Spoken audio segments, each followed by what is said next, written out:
One of the biggest mistakes that I made during my custody battle and my 9+ year custody battle, having spent $300,000 on attorney's fees, one of the biggest mistakes that I made during, especially before court proceedings, like if we were in litigation or if we were getting ready to prepare for court, it was assuming that the judges weren't going to care about things that they actually don't care about. It took so much of my peace away because I had so much anxiety surrounding every single text message or email that was sent to me from the toxic co parent.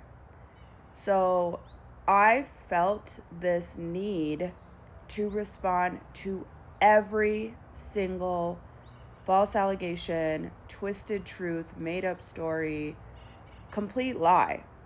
I felt this need not only to respond, but to also attach the proof that I had that would shut down the lie.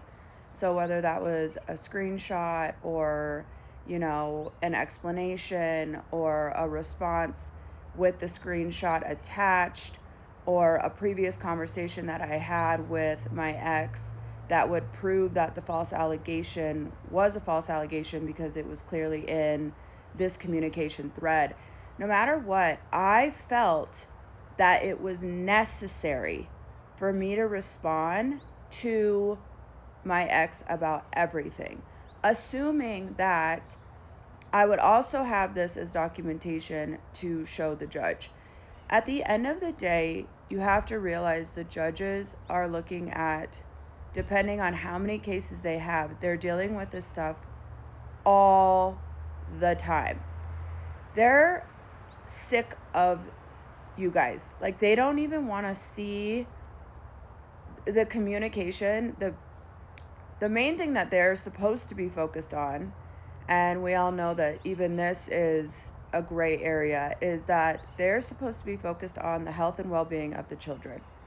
So when your ex is falsely accusing you of something that is happening, your response, if it requires a response within your court order, because not everything requires a response within your court order, if it requires a response within your court order, all you need to say is, that is not true.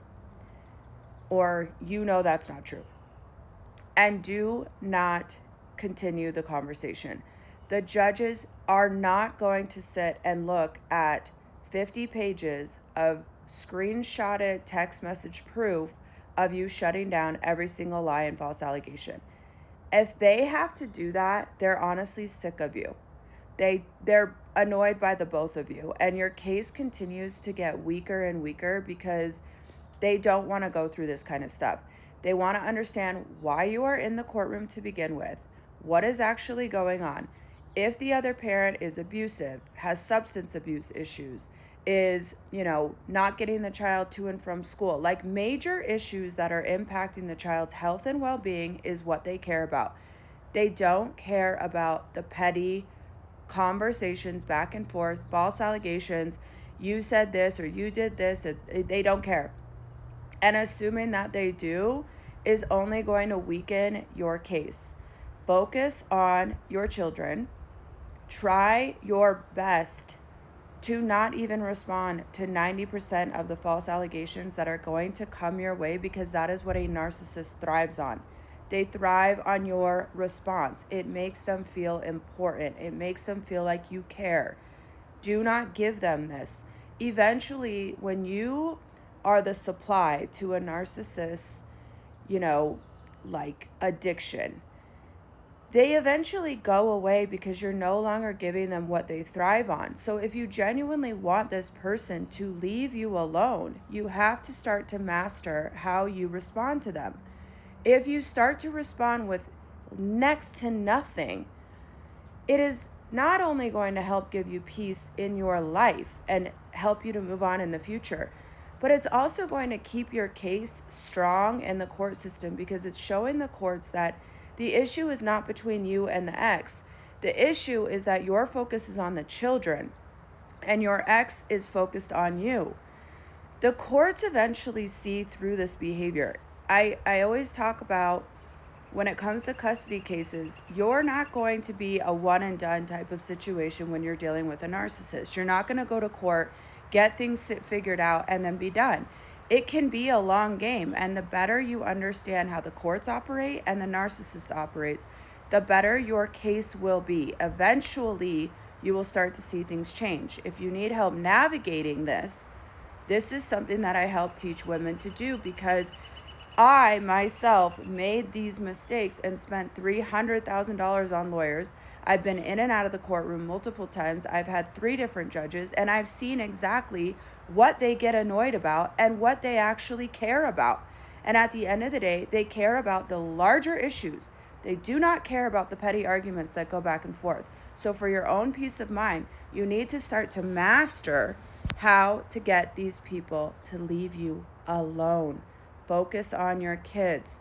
Stop responding to everything. If your court order requires a response, sometimes the court orders will say, if the person is reaching out regarding medical or health, it requires a response within 24 hours. Respond within 24 hours that you took the child to the doctor. Here's what the doctor, said, and then that was the outcome of that situation. They want to see that you are willing to co-parent, but co-parenting does not mean that you have to respond to every false allegation that comes your way. That is a huge mistake that I made that cost me thousands upon thousands of dollars, is assuming that the judges cared about me shutting down every false allegation that came my way. They don't care.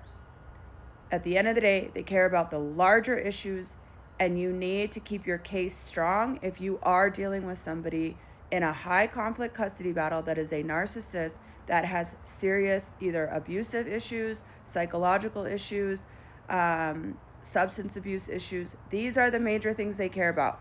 So if you need help navigating this entire process, because this is an entirely different world that you've entered in, please reach out or click on the link in my bio. I have courses and coaching programs, and I help women navigate this entire process to help you win in court and protect your children.